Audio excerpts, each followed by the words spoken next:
Alright, today I'm going to show you something a little wild. We're putting Google Gemini's new gems head to head with ChatGPT's custom GPTs. Same idea, different approach. But which one's better? Let's find out.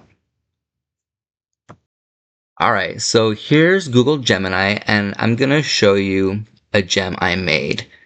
This one's a songwriting assistant, right?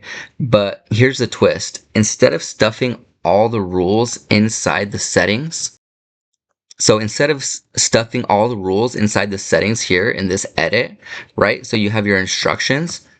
I told it to follow the instructions in a repository. What does that mean? I'm going to show you here.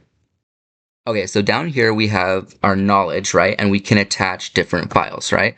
So you can attach a file, you can upload, or you can simply attach a repository, right? Import code. So that's what I did here. So we're going to open this repository. I'm going to show you what that looks like. Okay, so here's our GitHub repo, and it's called Gem Song Starter, right? So it's pretty simple. So this kind of explains how to use it, which is funny because this is kind of like a human and AI explainer, right? Because this is going to explain to the human how to use it, but it's also going to have the instructions for the AI. So you can see now when we ask our AI to write a song, it's going to respond in this specific format because we want a title, a description, lyrics, and we want a cover art for our album. That way we're going to be able to plug it into Suno, which is another AI tool, and we can do that a lot quicker.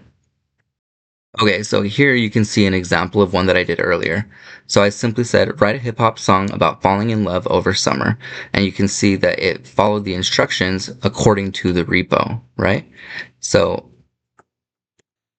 here we have our title, right? We have our description, we have our song, our sonic architecture, we have the lyrics, and then we even have instructions on how to make the album, which it generated here.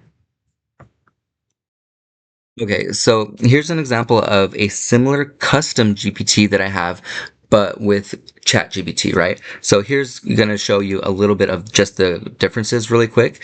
So here in ChatGPT, when we have our knowledge base, it does give us the option to upload files. However, it does not give us the option to link a GitHub repo as far as I am able to see, unless it's something here in these actions, import URL. So there might be something here in ChatGPT that we can do. But as far as I am aware right now, um, Google Gemini Gems importing with a GitHub repo as a knowledge base is a lot more straightforward.